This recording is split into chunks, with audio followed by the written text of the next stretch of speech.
Los cuatro jinetes del Apocalipsis ya están aquí, solo que no te has dado cuenta.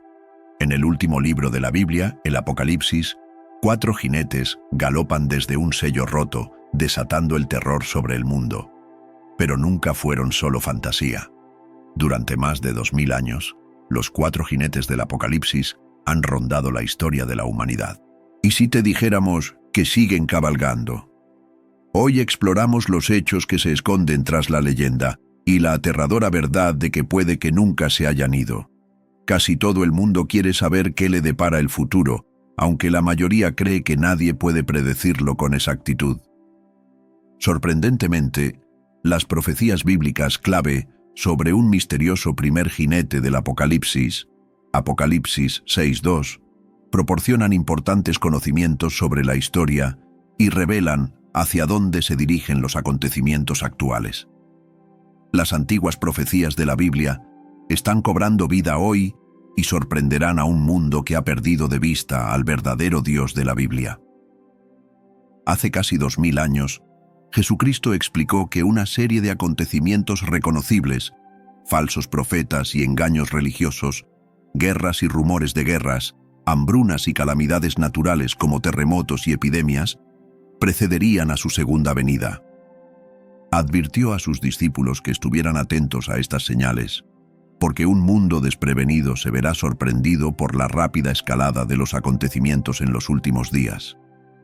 Una de estas señales es el misterioso primer jinete del Apocalipsis, visto por el apóstol Juan en una visión, que se hace eco de la advertencia de Cristo de que vendrán falsos maestros predicando a otro Jesús y un evangelio diferente, una advertencia repetida por el apóstol Pablo. ¿Quién era el primer jinete misterioso? ¿Cristo o el anticristo? Los estudiosos de la Biblia reconocen que los cuatro jinetes del Apocalipsis simbolizan los acontecimientos del fin de los tiempos que preceden al regreso de Cristo. Sin embargo, existe controversia sobre la identidad del primer jinete, que monta un caballo blanco.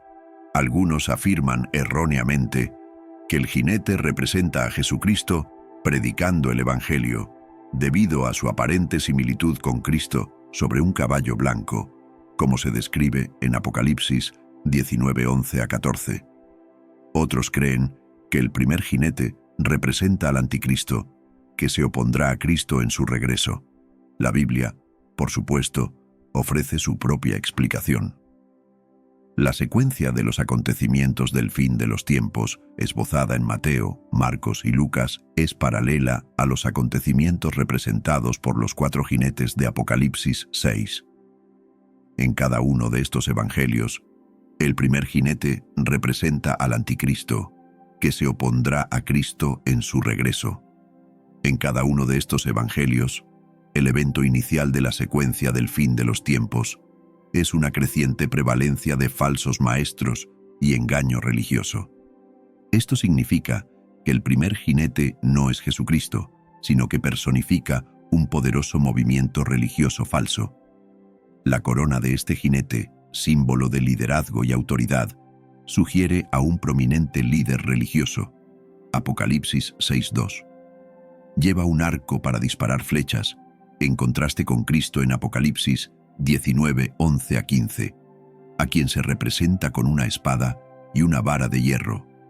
Efesios 6:16 representa a Satanás disparando flechas o dardos a los verdaderos cristianos, sugiriendo así que el primer jinete está aliado con Satanás. Debemos ser sobrios al leer que el primer jinete salió venciendo y para vencer. Apocalipsis 6:2. Esto apunta al surgimiento de una forma militante de falso cristianismo justo antes del regreso de Jesucristo. Esto encaja con el escenario del fin de los tiempos que sitúa la Gran Tribulación, un tiempo en el que los verdaderos cristianos serán perseguidos, justo después de los acontecimientos representados por los cuatro jinetes. Pero, ¿cómo es que el misterioso primer jinete proporciona una visión de la historia, explica la dirección de los acontecimientos actuales y revela el futuro? El profeta Daniel escribió sobre un cuerno asociado a un sistema romano que cambiaría los tiempos y la ley. Daniel 7:21-25. La Biblia muestra que Jesús, sus discípulos y la iglesia primitiva guardaban el sábado y los días sagrados bíblicos. Por el contrario, la historia registra que la iglesia romana prohibió la observancia de la Pascua bíblica y en el Concilio de Nicea, en 325 después de Cristo, ordenó la observancia de la Pascua. La iglesia romana también prohibió la observancia del sábado bíblico y en el Concilio de la Odisea, en 363 después de Cristo, consagró el domingo como su día de culto. La iglesia romana adoptó las celebraciones paganas del 25 de diciembre para conmemorar el nacimiento de Cristo, supuestamente para facilitar que los paganos se convirtieran al cristianismo. A través de tales cambios, las enseñanzas del cristianismo primitivo fueron corrompidas por el paganismo, cumpliéndose así las profecías dadas por Daniel, Jesús y Pablo. Daniel profetizó que el cuerno del Cuarto Imperio, Roma, presidiría los futuros resurgimientos de ese imperio. Daniel 7:7-8, 24. Guerrearía contra los santos y prevalecería contra ellos hasta el regreso de Cristo. Daniel 7:21-22, 24, Irubeteinde. Estos avivamientos vinculan al cuerno con la forma militante de cristianismo corrupto que surgirá al final de la era, y con una iglesia políticamente activa, la gran ramera que monta la bestia compuesta por 10 reyes y con la que los gobernantes mundanos han tenido relaciones íntimas. Apocalipsis 17. La historia de la iglesia deja pocas dudas sobre qué institución ha desempeñado este papel. Los pontífices de Roma han presidido varios resurgimientos del Imperio Romano. Durante la Edad Media, el papado convocó cruzadas para destruir a los enemigos de esa iglesia dominante.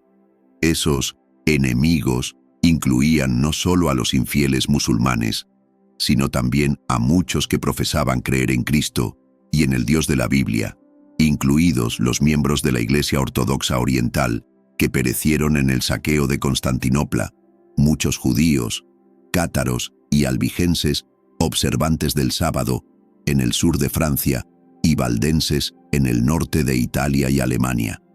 Aquellos que siguieron las enseñanzas de Jesucristo, los apóstoles y la iglesia primitiva, fueron etiquetados como herejes y fueron masacrados a lo largo de los siglos por no seguir los decretos de la iglesia romana. Desde el punto de vista histórico, la historia del primer jinete muestra colores completamente diferentes. Allí el Cristo que regresa está vestido con una túnica manchada de sangre.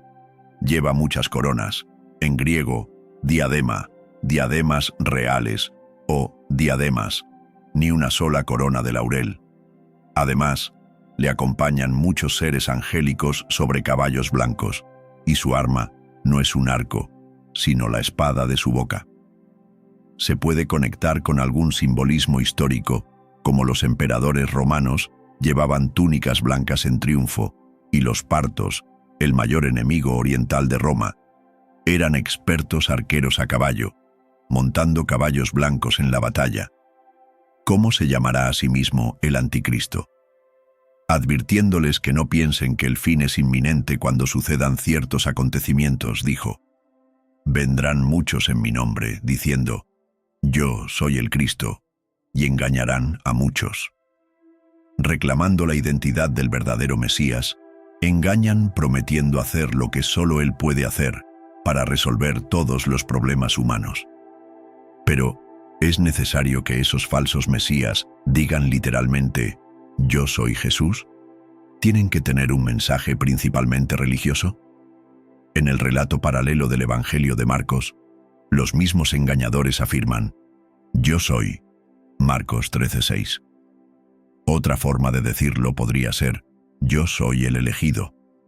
Tales personas se presentan a sí mismas como las únicas que tienen las respuestas. Y evidentemente, solo puede ser que pase un tiempo considerable mientras los muchos engañadores surgen y caen. La venida de alguien que dice ser un Mesías no es la señal que informa a los discípulos del regreso de Cristo. Un falso Mesías es aquel que falsifica el papel futuro del verdadero Cristo que regresa y que, en realidad, pondrá fin a todos los males de la humanidad. Pero por supuesto, una falsificación no es fácil de detectar. Está tan cerca que podría ser la verdadera excepto para el ojo entrenado. Así que Jesús advirtió contra ser engañado por seres humanos que dicen ser especialmente elegidos por Dios para dirigir. Lo más frecuente es que un falso Mesías combine aspectos de la religión y la política en un esfuerzo por convertirse en el ungido. Tomemos como ejemplo al emperador romano del siglo IV Constantino, el hombre al que se atribuye la cristianización del Imperio Romano. Aunque fue bautizado poco antes de su muerte en 337, afirmó haber tenido una revelación especial de Cristo 25 años antes. Se dice que en el año 312 vio, junto con su ejército de 98.000 hombres, un trofeo en forma de cruz hecho de luz y un texto que decía: «Conquista con esto». Eusebio, Vida de Constantino 1:28. Muchos años después, el emperador contó al historiador y obispo Eusebio que la noche siguiente se le apareció Cristo y le ordenó que pusiera el signo de la cruz en sus estandartes de batalla. Se afirmaría que esto condujo a la victoria que finalmente lo convirtió en el único emperador. A primera vista, Constantino podría parecer el cumplimiento del jinete blanco como cristianismo victorioso, pero en realidad era el dudoso campeón de una religión falsificada y él mismo un falso Mesías. Al parecer, promover la fe le beneficiaba políticamente. Esto le llevó a participar en el famoso Concilio de Nicea, creado para resolver las divisiones teológicas de la Iglesia Católica Romana. Sin embargo, a pesar de su aparente apoyo a la religión, en poco tiempo participó en las ejecuciones de su esposa, Fausta, su hijo Crispo y su sobrino Licinio. Este no es el comportamiento de un seguidor de Cristo. Ya se veía a sí mismo como agente de Cristo en la tierra, pero hacia el final de su vida, la megalomanía religiosa parece haberse apoderado de él al nombrarse a sí mismo igual de los apóstoles. Otros ejemplos más recientes del falso Mesías son Napoleón, Stalin y Hitler. Todos ellos se aprovecharon del lenguaje de la religión y de su imaginería, suscitando el fervor religioso, y consiguieron que sus seguidores prácticamente les adoraran porque parecían tener todas las respuestas. Por supuesto, fracasaron precisamente porque eran falsos. También trajeron una gran destrucción al mundo, incluso a su propio pueblo. Millones murieron a causa de sus regímenes violentos, sus purgas y sus guerras. Y eso es lo que viene a continuación en la secuencia de los 4 jinetes. Según Jesús, la guerra sería la segunda condición que asolaría la tierra. Advirtió: «Mirad que nadie os engañe», y luego añadió: «Oiréis hablar de guerras y rumores de guerras. Mirad que no os turbéis, porque es necesario que todo esto suceda, pero aún no es el fin, porque se levantará nación contra nación y reino contra reino». Mateo 24:4-6-7a. Esto explica el simbolismo del segundo caballo y su jinete. Cuando abrió el segundo sello, salió otro caballo de color rojo fuego, y al que estaba sentado sobre él se le concedió quitar la paz de la tierra y que se matasen unos a otros, y se le dio una gran espada. Apocalipsis 6:3-4. Pero una vez más, Jesús subrayó que el conflicto y la guerra no señalan necesariamente el final de esta era. La guerra ha caracterizado a la humanidad desde el principio de la civilización. Jesús dijo que seguiría siendo así hasta el final. Con frecuencia sigue la estela del falso Mesías porque es una consecuencia natural de falsas afirmaciones, ideas equivocadas, políticas erróneas e ideologías ruinosas. La guerra es también el resultado de la obediencia ciega a líderes llenos de ambiciones egocéntricas. Los candidatos al segundo jinete Napoleón Bonaparte fue ante todo un guerrero. Aunque era un ejemplo obvio y la encarnación del primer jinete, a menudo representado montando un caballo blanco, llevando una corona de laurel o vestido como un emperador romano, su liderazgo también llevó al caballo rojo a todo galope a la escena mundial. Entre 1792 y 1815, la Francia de Napoleón estuvo en guerra con otras 4 potencias coloniales: la española, la holandesa, la portuguesa y la británica. Su agresividad llevó a sus fuerzas por todo el planeta. Como tantos otros antes que él, Napoleón se posicionó como un salvador. Pero se estima que entre 3 y 6,5 millones de personas murieron en sus guerras. El historial de José Stalin en el siglo XX fue sin duda peor. La violencia y la guerra, nacional e internacional, caracterizaron su régimen soviético. Antiguo seminarista, su cínica manipulación del sentimiento religioso subrayó la duplicidad de lo que, en números puros, fue posiblemente uno de los gobiernos más asesinos de la historia de la humanidad. Podríamos hablar en detalle de la guerra y la violencia de otros falsos mesías de los siglos XX y XXI, como Mussolini y Mao, el camboyano Pol Pot y la dinastía Kim de Corea del Norte. La historia sería la misma: crueldad totalitaria, encarcelamientos injustos y la muerte brutal de millones de personas.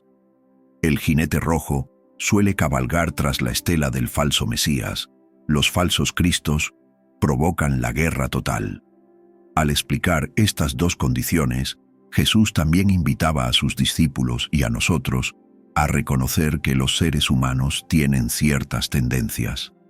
Como las ovejas, siguen a los falsos mesías por el camino del engaño y se inclinan a aceptar la inevitabilidad de la guerra. La naturaleza humana también está implicada en la cabalgata del jinete rojo. El historiador militar Victor Davis Hanson señala: el conflicto seguirá siendo el padre familiar de todos nosotros, mientras la naturaleza humana se mantenga constante e inmutable a lo largo del tiempo y a través del espacio y las culturas. La palabra griega que Juan utiliza para rojo es purros o pirros, que significa el color del fuego. Compare nuestras palabras pira, piromanía, pirosis. No es la palabra griega normal para rojo, erutros, sino un término más especializado que sugiere ferocidad o rojos, naranjas y amarillos parpadeantes como una llama. Es la misma palabra que Juan utiliza para describir el enrojecimiento del dragón, Satanás.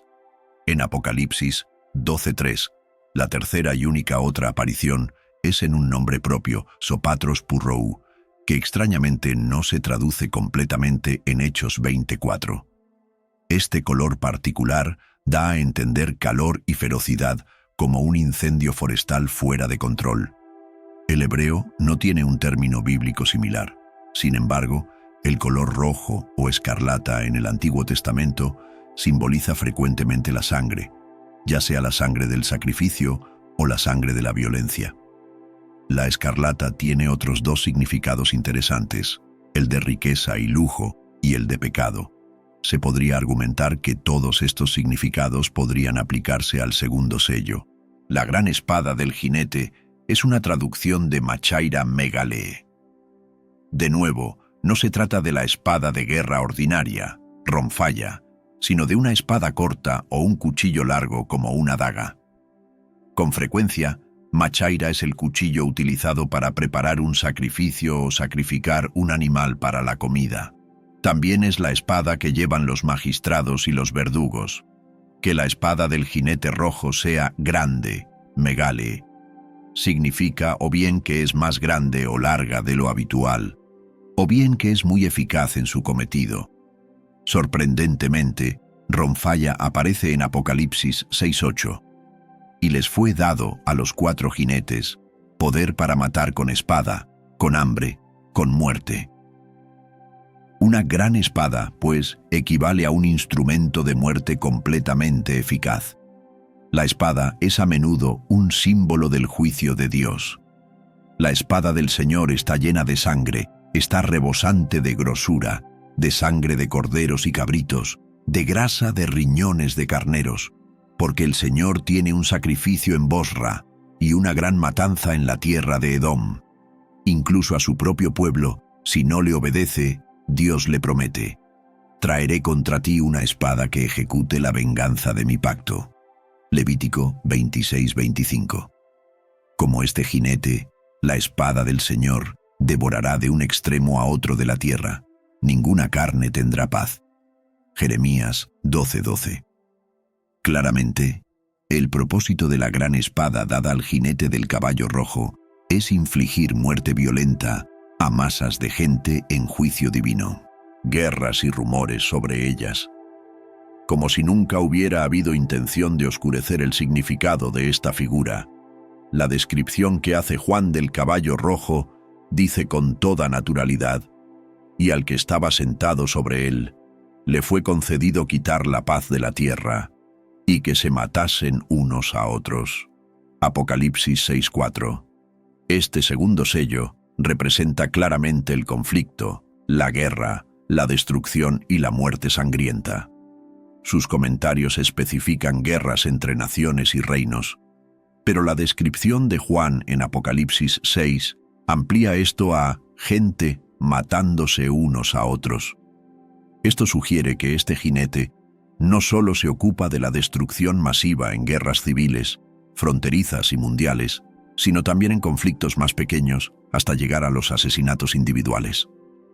Por lo tanto, el segundo sello también cubre el aumento de la delincuencia violenta, la actividad de las bandas, los golpes de la mafia, los asesinatos, las disputas familiares de la variedad Hatfield-McCoy.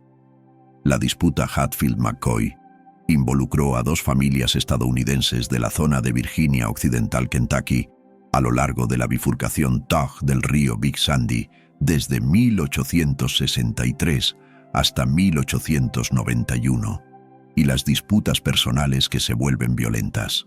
Jesús realmente quiere decir que oiremos el ruido de la guerra con nuestros propios oídos, y también oiremos informes de guerras que ocurren en otros lugares.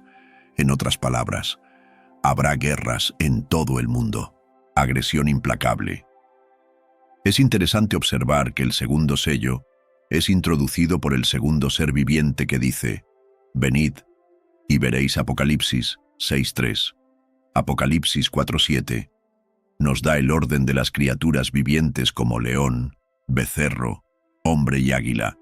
Así que la criatura viviente que introduce el sello de la guerra es probablemente el becerro. Así como la introducción del primer sello por el león presagia la característica principal del jinete blanco de persecución feroz de la presa, así también el becerro presagia el rasgo principal del jinete rojo.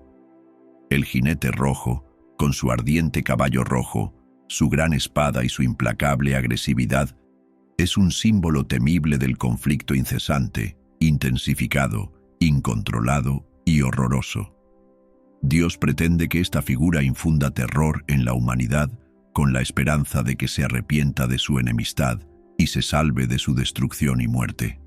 Destrucción repentina. El mundo actual no es un lugar seguro.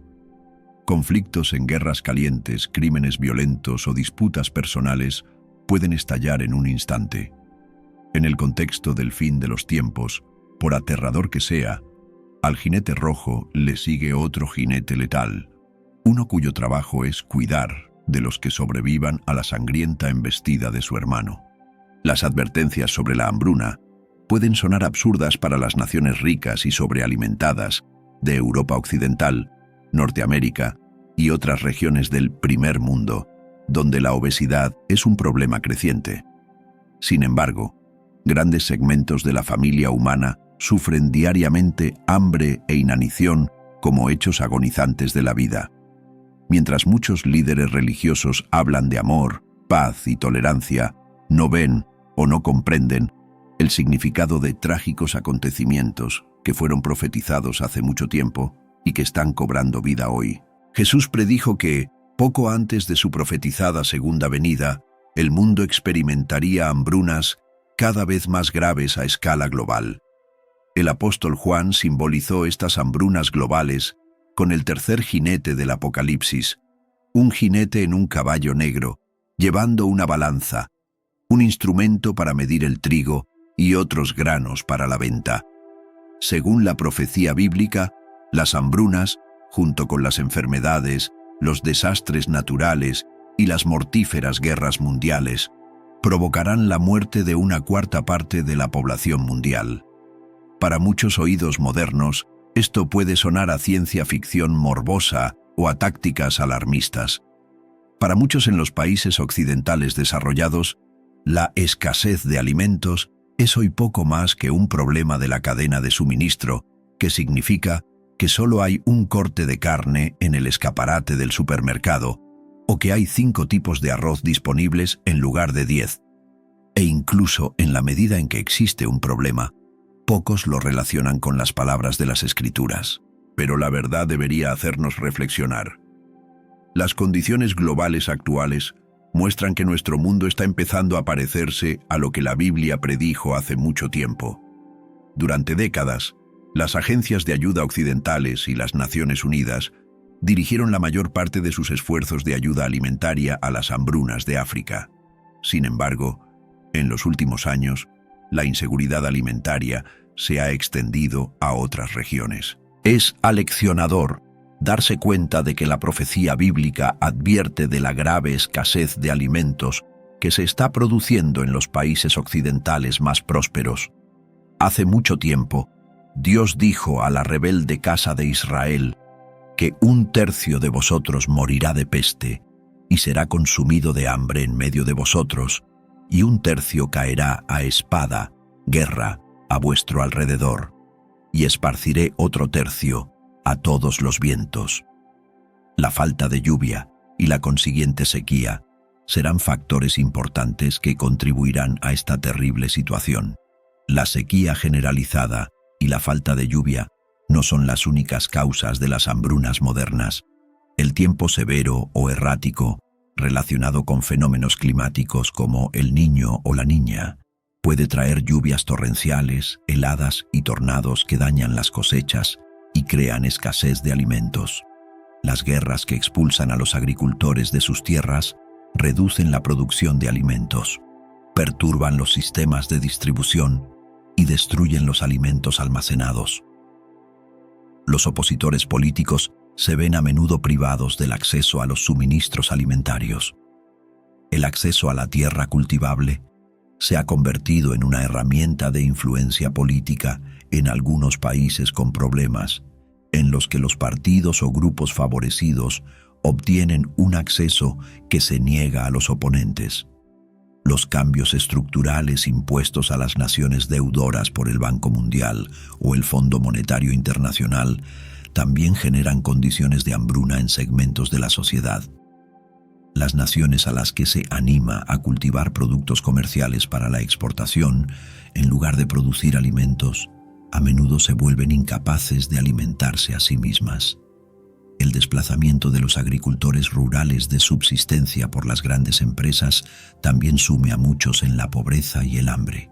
Mientras continúan las batallas políticas y sociales sobre el cambio climático, disputando si los recientes extremos climáticos son solo parte de un ciclo natural o han sido empeorados por la mala administración de la humanidad sobre el planeta, los costes del deterioro medioambiental son graves y al final habrá que pagarlos. Las poblaciones de peces de los océanos del mundo están en grave declive, devastadas por las modernas técnicas de pesca industrial. La producción de carne es cada vez más cara, lo que ha suscitado un gran interés por los sustitutos vegetales que promueven los ecologistas y las multinacionales que quieren sacar provecho de la crisis. Políticas gubernamentales equivocadas, amplificadas por la sequía, han causado hambrunas devastadoras en el pasado y, como se profetizó, continúan haciéndolo hoy, con señales de que las hambrunas empeorarán.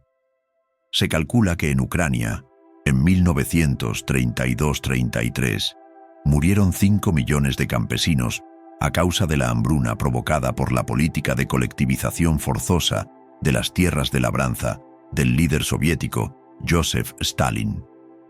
Y cuántos ucranianos pueden morir incluso este año debido a las interrupciones alimentarias provocadas por la invasión rusa. Se calcula que 30 millones de chinos murieron de hambre por algunas de las mismas razones durante el gran salto adelante de su nación a finales de la década de 1950. Aunque es imposible obtener una cifra fiable del férreamente controlado Estado, algunos observadores estiman que más de 3 millones de norcoreanos murieron entre 1994 y 1998 a causa de las políticas draconianas de su gobierno. Así pues, no debemos tomar a la ligera que, en nuestros días, la Unión Europea quiera mantener el control central de los suministros alimentarios de Europa, agricultura, pesca, procesamiento y distribución de alimentos, lo que podría tener consecuencias aleccionadoras. El desastre profetizado que se avecina.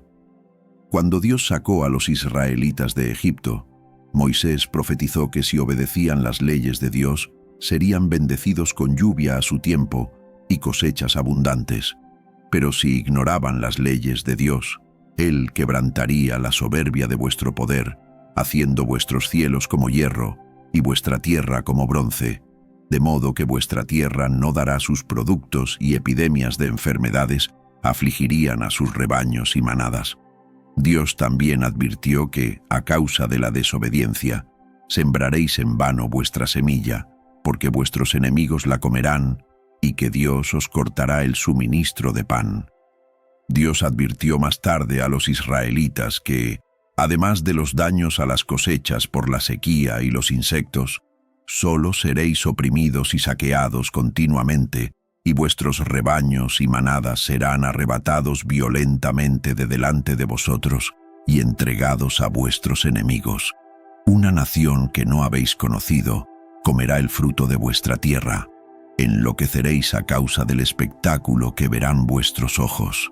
Lo que Dios predijo está empezando a suceder hoy, a Gran Bretaña y a otros descendientes modernos de Israel en Europa y Sudáfrica, trayendo a la memoria la advertencia profética de Ezequiel, cuando envíe contra ellos las terribles flechas del hambre y corte vuestro suministro de alimentos.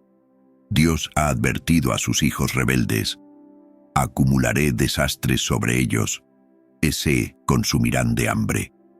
La aterrorizada profecía de la hambruna venidera. Por la desobediencia, los escritos indican que Dios dice que traería una nación desde lejos para asediar y bloquear las ciudades. Todas las reservas de alimentos serían tomadas por la fuerza. La hambruna resultante causaría que la estructura social se desmoronara a una velocidad espantosa. Los resultados son horripilantes de contemplar. Comeréis el fruto de vuestro propio cuerpo, la carne de vuestros hijos y de vuestras hijas, en el asedio y en la desesperada estrechez en que os angustiará vuestro enemigo. El hombre sensible y muy refinado de entre vosotros será hostil hacia su hermano, hacia la mujer de su seno y hacia el resto de sus hijos que deje atrás, de modo que no dará a ninguno de ellos la carne de sus hijos que comerá, porque no le queda nada en el ased. El canibalismo inducido por la hambruna es la más baja profundidad de depravación a la que una nación puede hundirse. Sin embargo, escenas como esta han ocurrido en la historia, y Dios dice que volverán a ocurrir. Leer esto a la luz de las tragedias de las que se informa hoy en día es profundamente aleccionador. Pero acontecimientos tan profundamente angustiosos ocurren inevitablemente cuando hombres y mujeres se atrincheran en su desobediencia a las leyes de Dios. Cuando el Cordero rompió el cuarto sello, oí la voz del cuarto ser viviente que decía: «Ven». Miré, y he aquí un caballo ceniciento, y el que estaba sentado en él tenía por nombre Muerte, y el Hades, inframundo, le seguía. Se les dio autoridad sobre la cuarta parte de la tierra, para matar con espada y con hambre y con pestilencia, y por las fieras de la tierra. Apocalipsis 6, 7 a 8, New American Standard Bible. El cuarto y último jinete se llama Muerte Thanatos. La muerte, conocida en latín como mors y en griego como tánatos, de todos los jinetes, es el único al que el propio texto da explícitamente un nombre. A diferencia de los otros tres, no se le describe portando un arma u otro objeto, sino que va seguido de Hades, griego, Hadis, Haides, latinizado como Hades, que aquí no se refiere al dios pagano de la muerte y su morada en la mitología griega, sino simplemente al lugar de los muertos en lengua griega, y que se denomina Infernus, el inframundo, un recorte de Infernus locus, el lugar inferior en latín. Sin embargo, las ilustraciones suelen representarlo portando una guadaña, una espada u otro implemento. No difiere de las representaciones típicas de la muerte y es el único jinete que no parece ser humano.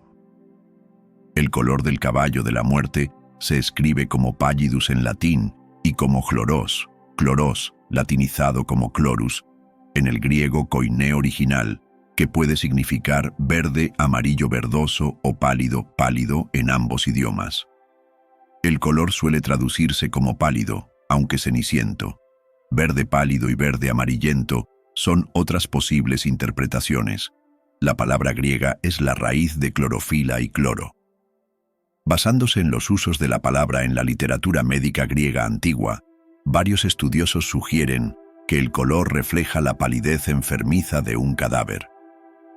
El versículo que comienza con «se les dio poder sobre la cuarta parte de la tierra» suele tomarse como referido a la muerte y el Hades, aunque algunos comentaristas consideran que se aplica a los cuatro jinetes. Según la Interpretatio Graeca, se trata de moros, latinizado como morus, literalmente destino o perdición, personificación, deidad de la perdición inminente. Este cuarto caballo, pálido, era la personificación de la muerte, con el Hades siguiéndole, con las fauces abiertas y recibiendo a las víctimas asesinadas por la muerte. El encargo de la muerte era matar sobre la tierra romana con los cuatro juicios de Dios: espada, hambre, peste y fieras. El aspecto mortalmente pálido y lívido muestra un matiz sintomático de la inminente disolución del imperio. Según Edward Bishop Elliot, una época de la historia romana que comienza unos 15 años después de la muerte de Severo Alejandro, en 235 después de Cristo, marca fuertemente cada punto de este terrible emblema.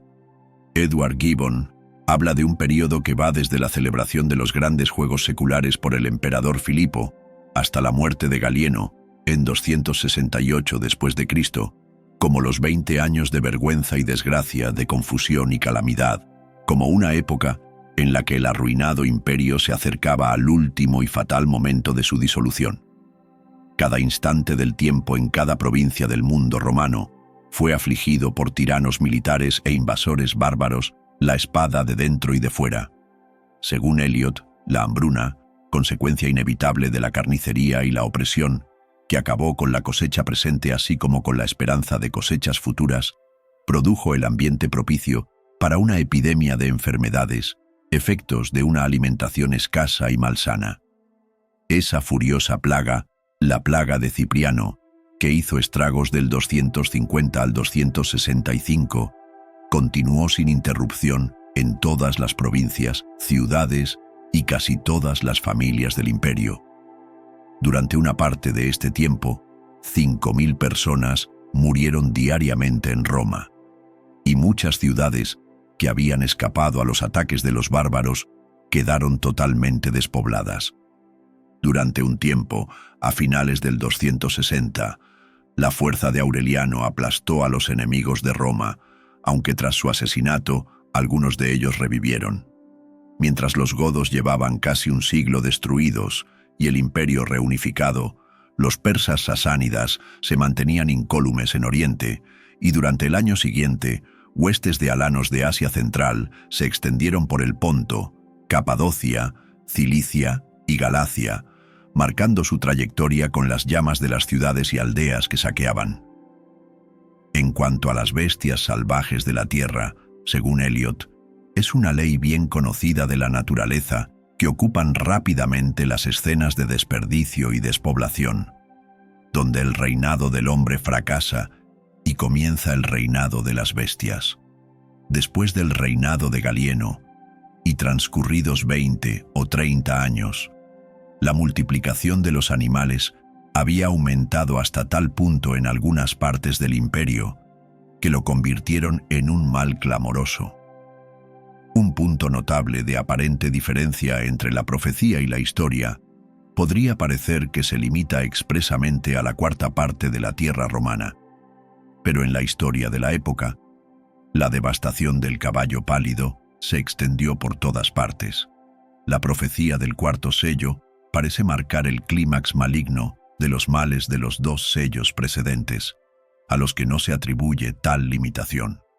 Los hemos rastreado a través de las escrituras y el imperio, a través del hambre y las llamas, pero hoy no hace falta abrir revelación para verlos. Están incrustados en los titulares, conquista paseos como gigantes tecnológicos globales cosechan sus datos, no para gobernar tierras, pero las mentes. La guerra cruza las fronteras, en Ucrania, alimentada por industrias multimillonarias. La hambruna avanza sigilosamente en Yemen, Sudán y en las granjas devastadas por el clima. La muerte persiste en hospitales abarrotados, cielos envenenados y desesperación digital. Simplemente cambiaron de forma. Entonces, ¿de qué nos estaba advirtiendo el Apocalipsis? Quizá no sobre el fin de los tiempos, sino sobre las consecuencias de los sistemas que seguimos repitiendo. Los cuatro jinetes no son profecías, son patrones, y a menos que los reconozcamos, en la historia y en nosotros mismos, ellos cabalgarán de nuevo, o peor aún, nunca se detuvieron. Suscríbase para más historia no contada, mitos y significados modernos. Y recuerda, todo imperio cae, pero la conciencia sobrevive.